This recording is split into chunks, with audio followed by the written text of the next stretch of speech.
एक घने जंगल में भूरा नाम का एक बलशाली और घमंडी सांड रहता था। अपनी ताकत के घमंड में वह खुद को जंगल का राजा समझने लगा था। वह रोज किसी न किसी जानवर को दौड़ की चुनौती देता और शर्त रखता कि हारने वाला उसकी जिंदगी भर सेवा करेगा। अपनी ताकत से वह सभी जानवरों को हरा देता और उन्हें अपना नौकर बना लेता।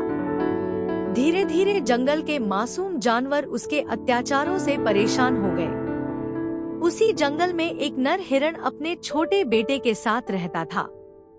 उसकी पत्नी बच्चे को जन्म देते वक्त चल बसी थी, इसलिए वह ही बेटे की देखभाल करता था। एक दिन बेटे ने पिता से पूछा कि उसके दोस्त खरगोश आदि अब क्यों नहीं दिखते।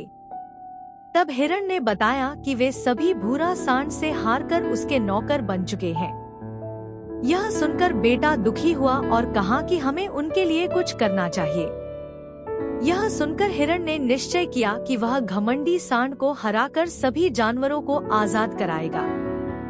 अगले दिन वह भूरा सांड को दौड़ की चुनौती देता है और शर्त रखता है कि अगर वह हार गया तो नौकर बनेगा, लेकिन अगर सांड हारेगा तो उसे सभी जानवरों को मुक्त करना होगा। दौड़ शुरू होती है और हिरण आगे निकल जाता है। हार तय जानकर सांड क्रोधित होकर हिरण पर वार करता है, जिससे उसकी मौत हो जाती है। पूरा जंगल शोक में डूब जाता है और छोटा हिरण खुद को दोषी मानता है। उसे रोते देख एक चींटी उसके पास आती है और कहती है कि अब उसे अपने पिता की तरह साहसी बनना होगा। छोटा हिरण बदला लेना चाहता है, लेकिन चींटी कहती है कि वह सांड से मुकाबला करेगी, बुद्धि से न कि बल से। अगले दिन वह सांड को दौड़ की चुनौती देती है। सभी जानवर हैरान होते हैं, लेकिन चींटी आत्मविश्वास से भरी होती है। दौड़ शुरू होती है और हाथी की फूंक से चींटी एक पत्ते के साथ उड़ जाती है और अंत तक पहुंच जाती है। सांड को लगता है कि वह जीत रहा है, लेकिन जब वह अंत में पहुंचता है तो देखता है कि चींटी पहले ही जीत चुकी है।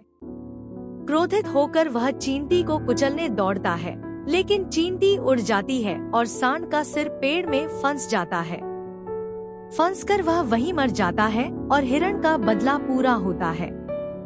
दूसरी ओर एक और कहानी में एक अत्याचारी हाथी पेड़ पौधों और पक्षियों को नुकसान पहुंचाता है। एक चतुर खरगोश योजना बनाकर उसे दलदल में फंसा देता है, जहां हाथी अंततः मर जाता है। इस तरह दोनों कहानियों में अत्याचार और घमंड का अंत होता है। शिक्षा, अत्याचार, घमंड और क्रूरता का अंत निश्चित होता है।